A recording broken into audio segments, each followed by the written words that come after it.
Hello प्यारे छात्रों एवं साथियों। आज के लेक्चर में मैं आपको बताने जा रहे हैं function of lubricant in bearing, यानी बॉल बियरिंग में लुब्रिकेंट के क्या क्या उपयोग होते हैं। लुब्रिकेंट के बारे में आप पहले पढ़ चुके हैं, लुब्रिकेंट की परिभाषा पढ़ चुके हैं। आपने बताई थी कि वे लुब्रिकेंट या वे पदार्थ जो मशीन में दो विपरीत दिशाओं में चलने वाली धातुओं के मध्य फ्रिक्शन प्रतिरोध को कम कर देते हैं, ऐसे पदार्थ लुब्रिकेंट कहलाते हैं। और फ्रिक्शन प्रतिरोध कम करने के लिए ये क्या करते हैं, लुब्रिकेंट मेटल के मध्य एक सैक्रिफाइस लेयर बना लेते हैं, जिससे मेटल आपस में नहीं रगड़ते हैं। और जब रगड़ नहीं होगी यानी कोई फ्रिक्शन नहीं होगा तो मेटल हमारा सुरक्षित होगा। अगर मेटल सुरक्षित है मशीन का तो हमारी पूरी की पूरी मशीन अधिक कार्य करेगी, अधिक क्षमता से कार्य करेगी, उसकी लाइफ बढ़ेगी, उसका मेंटेनेंस बढ़ेगा, यानी फ्यूल की खपत कम होगी जाके। ये लुब्रिकेंट का उपयोग भी होता है।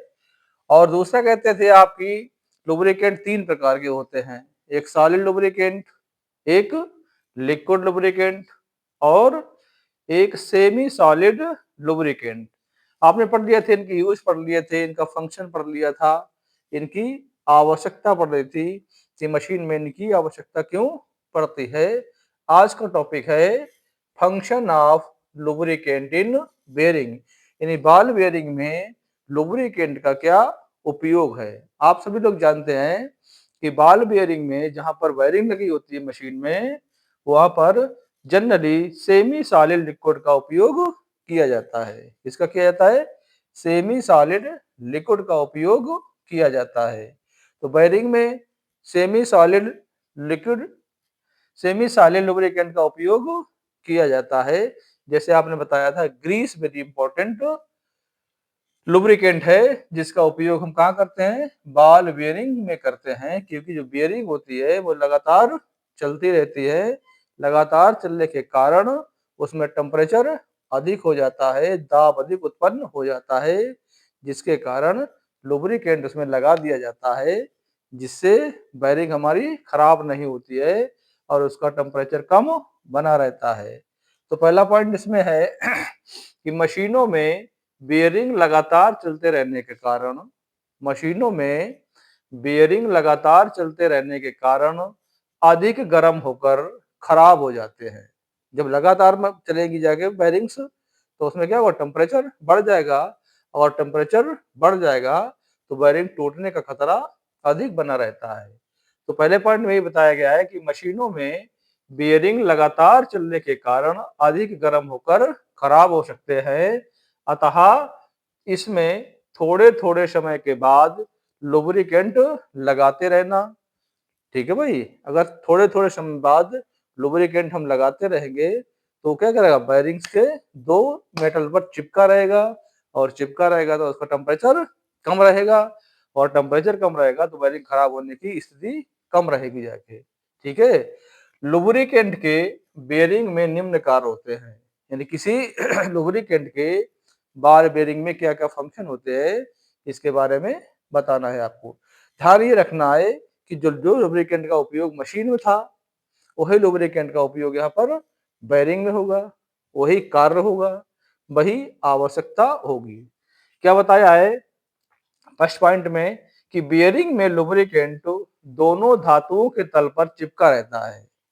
क्या करता है ये, बेयरिंग दोनों धातुओं के मध्य एक लेयर बना लेता है, और लेयर बना के वो चिपका रहता है, जिसके कारण उसमें घर्षण कम हो जाता है। लुब्रिकेंट होता है, दो मेटल्स के मध्य चिपका रहता है या एक लेयर बना लेता है, जिसके कारण उन मेटल्स के मध्य में घर्षण कम होगा।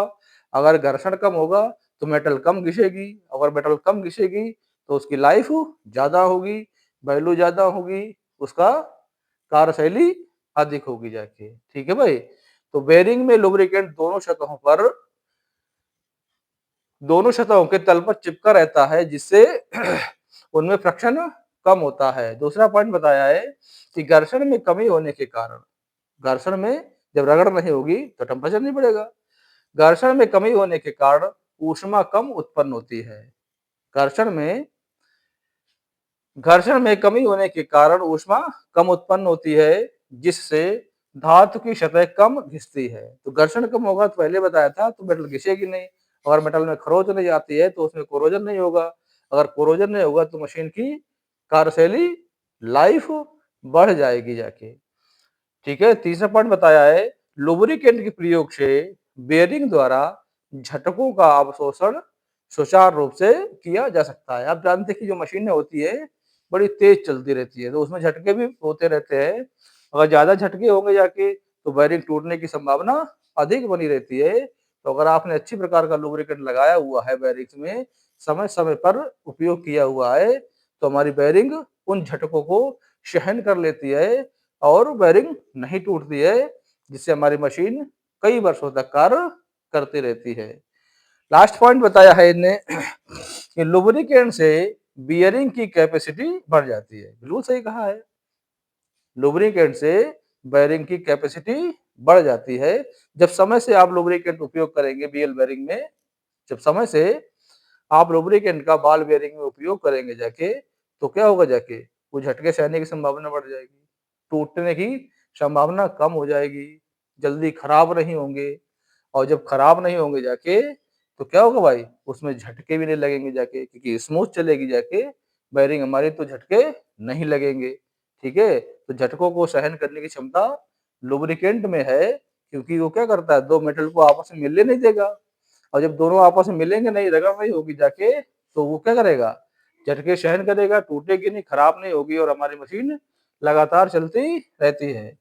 और लुब्री के कारण मशीन की उम्र बढ़ जाती है, लाइफ कैसे हो जाती है, बढ़ जाती है, क्योंकि जब हमारा कोई पार्ट्स खराब नहीं होगा, और जब पार्ट खराब नहीं होगा तो मशीन कई वर्षों तक लगातार काम करती रहेगी, जिससे हमारी लाइफ बढ़ जाएगी। किसकी, मशीन की लाइफ बढ़ जाती है। ठीक है भाई, और मशीन की लाइफ बढ़ जाएगी तो उसकी वैल्यू बढ़ जाएगी। ये बॉल बेयरिंग में उपयोग हैं लुब्रिकेंट के। और जैसे आपने इंजन में लुब्रिकेंट का उपयोग किया था, वही उसके कार्य है बेयरिंग्स में। Okay, thank you.